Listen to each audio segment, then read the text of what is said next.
नमस्कार दोस्तों, जय हिंद, जय Bharat. Welcome my YouTube channel CDRK Saini BEd classes. देखिए, हम अध्ययन कर रहे हैं जेंडर, विद्यालय और समाज। जेंडर, विद्यालय और समाज पेपर के अंतर्गत हमारा नारीवाद के बारे में अध्ययन चल रहा है।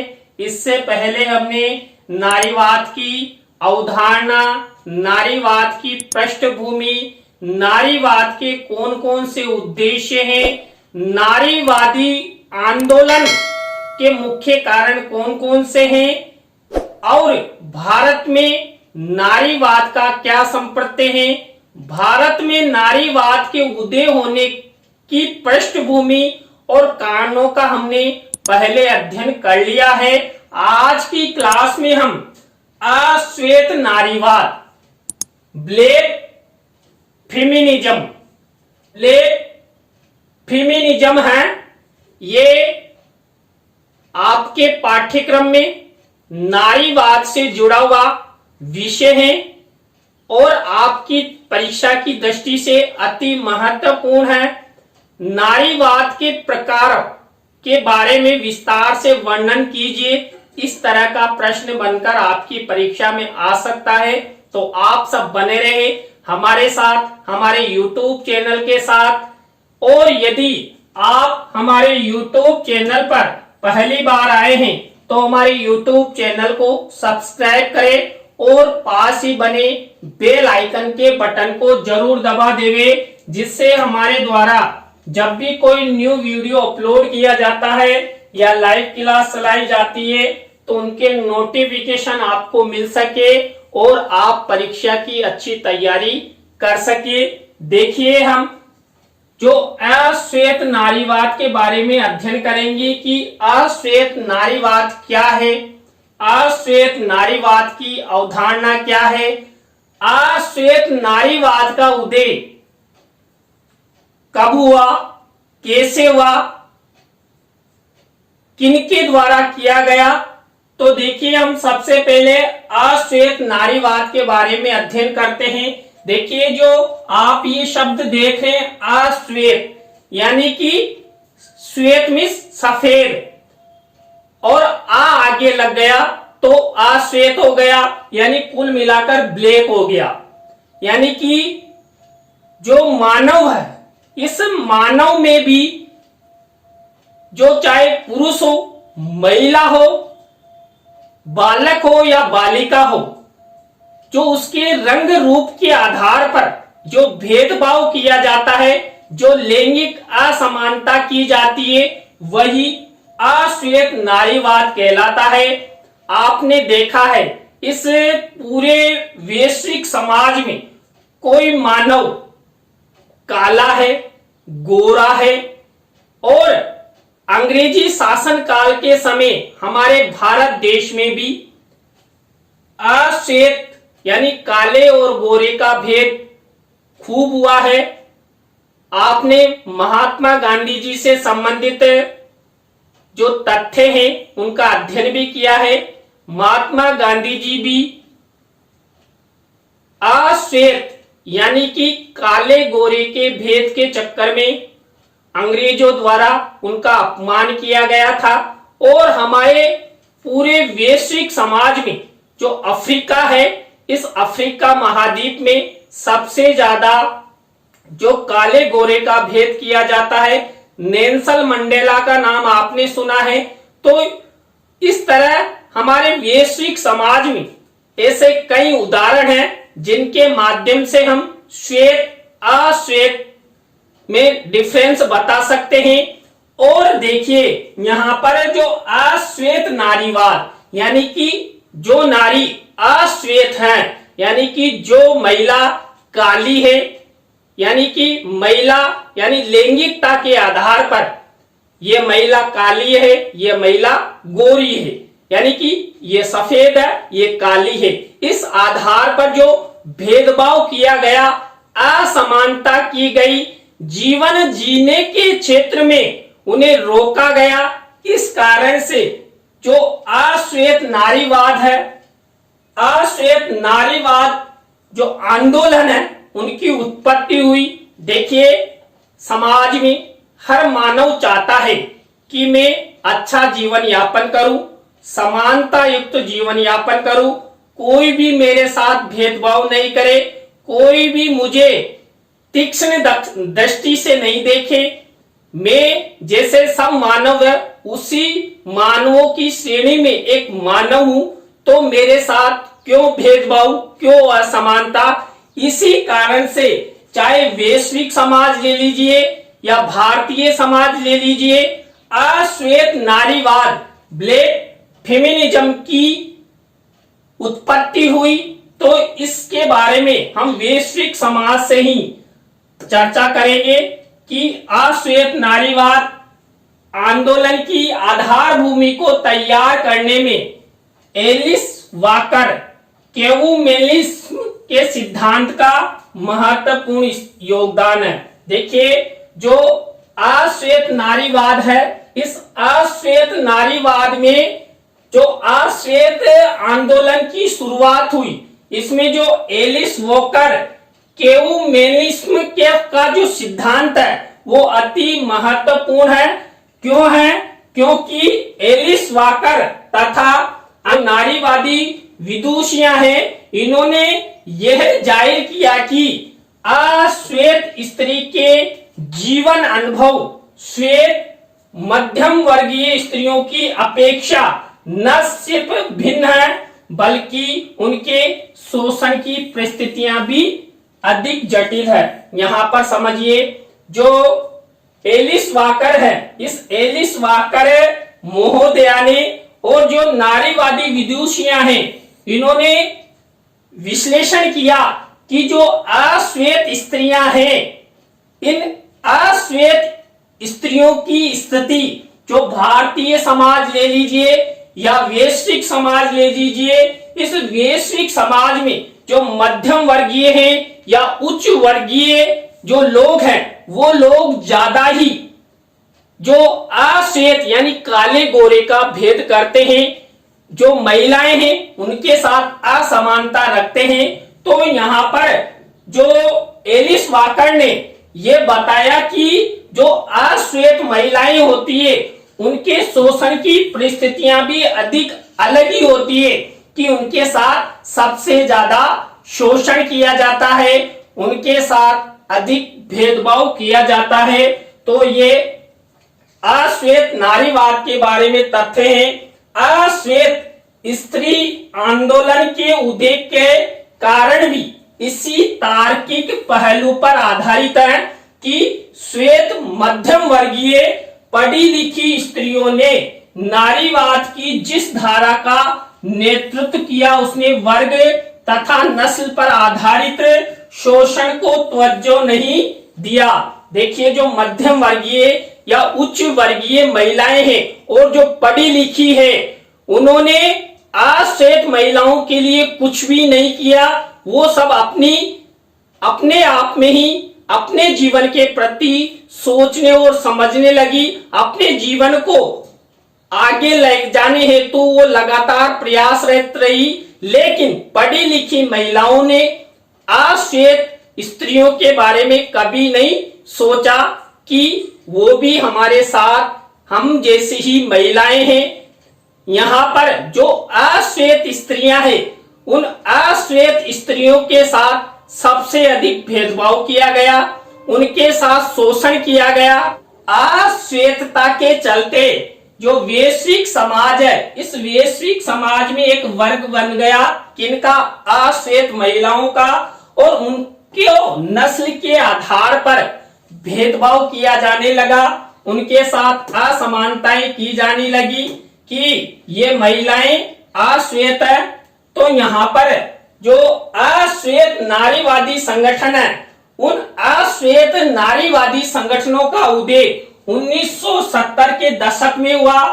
नेशनल ब्लैक फेमिनिस्ट ऑर्गेनाइजेशन की स्थापना 1973 में हुई, जिसमें नारीवादियों ने सत्ता प्रबंधों को प्रश्नांकित करते हुए अफ्रीकी तथा अमेरिकी अश्वेत स्त्रियों द्वारा झेली जा रही हिंसा की परिस्थितियों के विरुद्ध प्रतिबद्धता जाहिर की। देखिए, जो वैश्विक समाज है, इस वैश्विक समाज में अश्वेत नारीवाद का उदय 1970 में हो गया था, लेकिन एक नेशनल स्तर का जो संगठन है वो 1973 में स्थापित हुआ।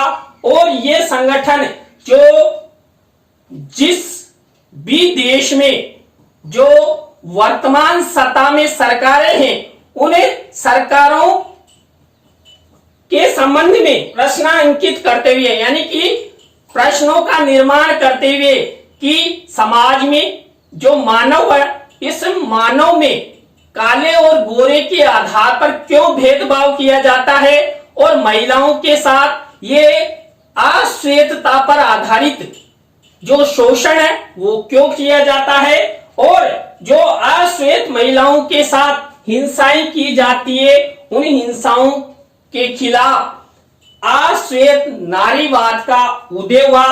और उन्होंने सर्वसम्मति से ये प्रयास किया गया कि समाज में जो अश्वेत नारीवाद है, इस अश्वेत नारीवाद यानी काले गोरी का भेद है, इसको समाप्त करना चाहिए। वर्तमान अश्वेत नारीवाद एक राजनीतिक सामाजिक आंदोलन के रूप में 1960 तथा 1970 के दशक के उन समस्त नागरिक अधिकार आंदोलनों तथा नारीवादी आंदोलन के प्रति विसम्मति से उपजा, जिन्होंने उसके मुद्दों को मुख्य एजेंडे में शामिल नहीं किया गया। देखिए, जब वैश्विक समाज में काले और गोरे के आधार पर महिलाओं के साथ भेदभाव किया गया, और जब 1970 में अश्वेत नारीवाद का उदय हुआ, 1973 में संगठन बना, लेकिन जो वैश्विक देश हैं, इन वैश्विक देशों की जो वर्तमान सरकारें थी, उन सरकारों ने अश्वेत महिलाओं को तवज्जो नहीं दिया, उनकी समस्याओं को नहीं सुना। तो उनके खिलाफ जो मुख्य एजेंडा क्या बना कि जो वैश्विक समाज है, इस वैश्विक समाज में अश्वेत नारीवाद का अंत हो। तो यहाँ पर अश्वेत नारीवाद का उदय 1960 से 1970 के दशक के बीच में माना जाता है। जो महिलाओं के अधिकार हैं, महिलाओं की जो आवश्यकताएं हैं, महिलाओं के साथ जो हिंसाएं की जाती है, किनके आधार पर? अश्वेतता के आधार पर। उनके खिलाफ ये नारीवादी आंदोलन हुआ, जिसे हम अश्वेत नारीवाद की संज्ञा देते हैं। अश्वेत नारीवाद हमारे वैश्विक समाज के लिए अच्छा नहीं है। एक मानव मानव में भेद है, एक महिला महिला में भेद है। अश्वेत नारीवादियों द्वारा दर्ज किया गया प्रतिरोध वस्तुतः दो दृष्टिकोणों का परिणाम है। देखिए, जो अश्वेत नारीवाद की उत्पत्ति हुई, ये अश्वेत नारीवाद दो दृष्टिकोणों का परिणाम है। पहला दृष्टिकोण यह मानता है कि दरअसल जो शोषित समूह है, स्वयं को शक्तिशाली समूहों के सामने हाथ जोड़कर देखता है, जिसके कारण उनके स्वयं के शोषण की कोई वैध व्याख्या उनके पास नहीं होती। देखिए, कई बार क्या होता है, हमारे जो वैश्विक समाज है, इस वैश्विक समाज में जो अमीर वर्ग होता है, और इस अमीर वर्ग में जो श्वेत महिलाएं, श्वेत पुरुष होते हैं, वो पुरुष और महिलाएं जो अश्वेत महिलाएं हैं, उनके साथ भेदभाव करती है और उन पर शोषण किया जाता है। और अश्वेत महिलाएं अपने आप में हीन भावना रखते हुए उनकी सुन लेती है, अर्थात उनका शोषण सह लेती है। तो यहाँ पर पहला जो परिणाम आया कि उच्च वर्ग द्वारा जो श्वेत वर्गीय, श्वेत नस्लीय लोग हैं, उन्होंने अश्वेत वर्गीय या नस्ल के लोगों अर्थात महिलाओं पर शोषण किया, और उस शोषण को अश्वेत महिलाओं ने ग्रहण किया और उनकी मतलब उनके खिलाफ कभी बोला ही नहीं। दूसरा दृष्टिकोण यह मानता है कि शोषित समूह अपने शोषकों की अपेक्षा इंसानों की श्रेणी में नहीं आते, इसलिए उनमें अपना दृष्टिकोण रखने की भी क्षमता नहीं है। देखिए, जिनका शोषण किया जाता है और वो जो जिनका शोषण किया जाता है वो जो शोषण करने वाले हैं उनके खिलाफ नहीं बोलते, तो क्या कहा जाता है कि इनके पास खिलाफ बोलने के लिए यानी शोषण करने वालों के खिलाफ खड़ा होने का कोई चारा नहीं है। वो समाज में एक कमजोर वर्ग समझ लिया जाता है और श्वेत वर्गीय लोगों के द्वारा अश्वेत वर्णीय लोगों पर अधिक अत्याचार, अधिक शोषण किया जाता है और वो लगातार शोषण सहते रहते हैं। तो ये जो दो दृष्टिकोण हैं, इन दो दृष्टिकोणों के आधार पर अश्वेत नारीवाद का उदय हुआ। दोनों ही दृष्टिकोण यह मानते हैं कि शोषित समूह द्वारा अपनी चेतना की अभिव्यक्ति को वर्चस्वशाली समूह द्वारा स्वीकार्यता न मिलना उभरते हुए विचारों की प्रतिबद्धता को और सुदृढ़ करता है। यानी कि जो शोषित वर्ग हैं, जिन लोगों के द्वारा शोषण किया जाता है, उन शोषण करने वाले लोगों के द्वारा जब अश्वेत महिलाओं पर अधिक अत्याचार, अधिक हिंसाएं की गई, तो उन्होंने भी ये नहीं सोचा कि हम क्या कर रहे हैं, हमें शोषण करना चाहिए या नहीं करना चाहिए। जैसे ये हम हैं ऐसे ही ये मानव है, यानी कि जैसे श्वेत लोग हैं वैसे ही अश्वेत लोग हैं। तो इन्होंने जब अश्वेत महिलाओं पर लगातार शोषण किए, इन्होंने नहीं सोचा, तो फिर समाज में, वैश्विक समाज में अश्वेत नारीवाद का उदय हुआ। और आपने देखा होगा, देखिए काले गोरे के खिलाफ जो महात्मा गांधी जी है, इन्होंने दक्षिणी अफ्रीका में जाकर आंदोलन किया था कि जो विश्व में जो मानव है वो मानव ही है, ना कोई काला है ना कोई गोरा है, सब समान है, सबको सब अधिकारों की प्राप्ति होनी चाहिए। खास तौर पर दोनों ही दृष्टिकोण यह मानते हैं कि शोषित समूह में राजनीतिक कार्य क्षमता इसलिए मजबूती से नहीं उभर पाती क्योंकि उनमें अपनी शोषित स्थिति के प्रति चेतना का घोर अभाव होता है। देखिए, जिन लोगों के द्वारा शोषण किया जाता है और जो शोषित वर्ग होता है, यदि शोषित वर्ग शोषक वर्ग के खिलाफ नहीं बोलता है, तो यहाँ पर जो शोषित वर्ग होता है उसकी अक्षमता जाहिर होती है, उनमें चेतना का अभाव होता है, जागरूकता का अभाव होता है। जागरूकता के अभाव में, अधिकारों के अभाव में वो शोषण सहते रहते हैं। किनके द्वारा? श्वेत वर्गीय लोगों के द्वारा। तो जो ये दो दृष्टिकोण है, ये दो दृष्टिकोण अश्वेत नारीवाद के मुख्य कारण है और इन्हीं के द्वारा जो वैश्विक समाज है, इस वैश्विक समाज में अश्वेत नारीवाद का उदय हुआ। अपनी ज्ञान परंपरा को वैधता दिलाने तथा उसे स्थापित करने के क्रम में अश्वेत नारीवादी सिद्धांत को 3 स्तर पर चुनौतियों का सामना करना पड़ा है। पहला, साधारण अश्वेत स्त्रियों के बीच अपने सिद्धांतों के प्रति विश्वास पैदा करना। दूसरा, अश्वेत विदुषी स्त्रियां जो सामान्यतः नारीवादी नहीं है, उनके बीच अपनी स्वीकार्यता हासिल करना। तथा तीसरा, अकादमिक जगत में यूरो केंद्रित पुरुषवादी राजनीतिक तथा ज्ञान मीमांसात्मक मूलभेद का सामना करना। देखिए, जो नारीवाद का जन्म हुआ और उस नारीवाद के अंतर्गत अश्वेत यानी काले गोरे के भेद के आधार पर जो नारीवाद की उत्पत्ति हुई, इसमें देखिए 3 ऐसे पॉइंट है। पहला देखिए, जो अश्वेत स्त्रियां हैं इन अश्वेत स्त्रियों के जो सिद्धांत है उनके अनुसार विश्वास हासिल करना, कि यानी कि जिन अश्वेत स्त्रियों में कमजोरी है, जागरूक नहीं है, उनको जागरूक किया जाए।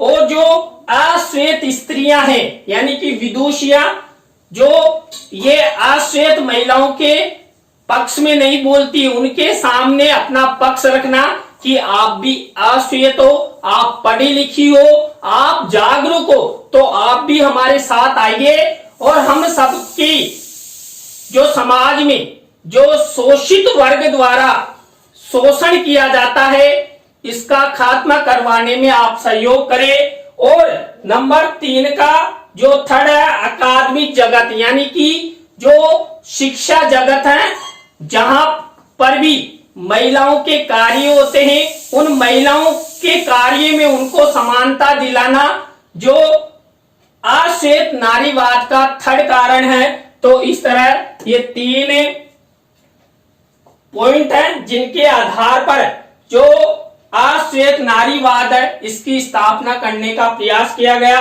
अश्वेत नारीवादी सिद्धांत इस महत्वपूर्ण संभावना को पैदा करता है कि अश्वेत स्त्रियां अपने विशेष ज्ञान का उत्पादन कर सकती है। इस प्रकार का भिन्न दृष्टिकोण अफ्रीकी अमेरिकी अश्वेत स्त्रियों को इस बात के लिए प्रोत्साहित करता है कि वे अपने ज्ञान को महत्व देते हुए प्रचलित नारीवादी धाराओं में स्थान एवं स्वीकार्यता के लिए आवाज बुलंद करें।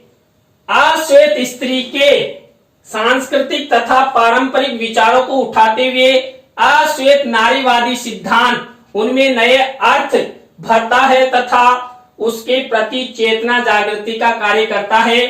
खास तौर पर इस प्रकार की जो व्याख्याएं हैं अश्वेत अफ्रीकी तथा अमेरिकी स्त्रियों को प्रतिरोध का एक नया तरीका सिखाती है, जिसके सहारे वे सभी प्रकार के वर्चस्वों के विरुद्ध संघर्ष कर सके। देखिए इसको समझिए, जो अश्वेत नारीवाद का जो आंदोलन है, ये अश्वेत नारीवाद का आंदोलन है ना, ये जो अश्वेत स्त्रियां है, इस अश्वेत स्त्रियों में विशेष ज्ञान का उत्पादन करता है कि आप सब अश्वेत हो और आपके साथ इस समाज में भेदभाव किया जाता है, तो आपको इनके खिलाफ लड़ना चाहिए और इस नारीवादी यानी अश्वेत नारीवादी आंदोलन में शामिल होना चाहिए।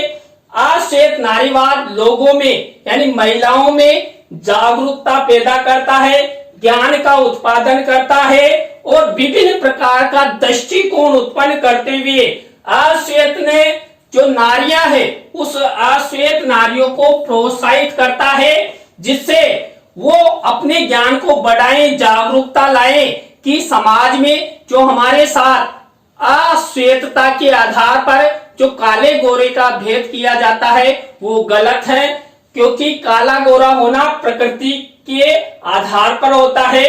और देखिए जो नारीवादी आंदोलन है, ये नारीवादी आंदोलन जो नारीवाद की धाराएं हैं, देखिए कई प्रकार की धाराएं हैं जो नारीवाद के विषय में प्रचलित है। इन सब धाराओं में शामिल होते हुए जो उन्हें सम्मान पद प्रतिष्ठा मिलनी चाहिए, उनके पक्ष में लगातार आंदोलन करने चाहिए, उनके खिलाफ बोलना चाहिए। जो शोषक वर्ग हैं उनके खिलाफ तो जरूर बोलना चाहिए।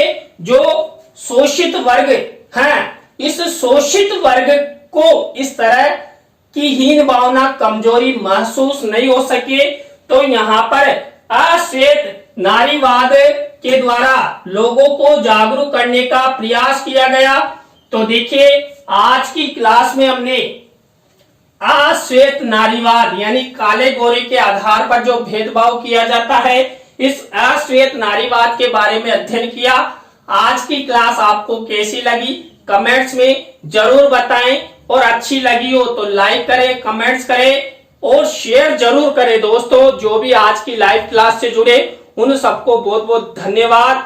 आप सब इस वीडियो को अधिक से अधिक शेयर करें, जिससे मुझे भी लगे कि मेरे प्रशिक्षणार्थी मेरा सहयोग कर रहे हैं। नए टॉपिक के साथ हम आपसे फिर मिलेंगे CDRK Saini BEd classes YouTube channel पर। तो जय हिंद, जय भारत, राम राम साहब।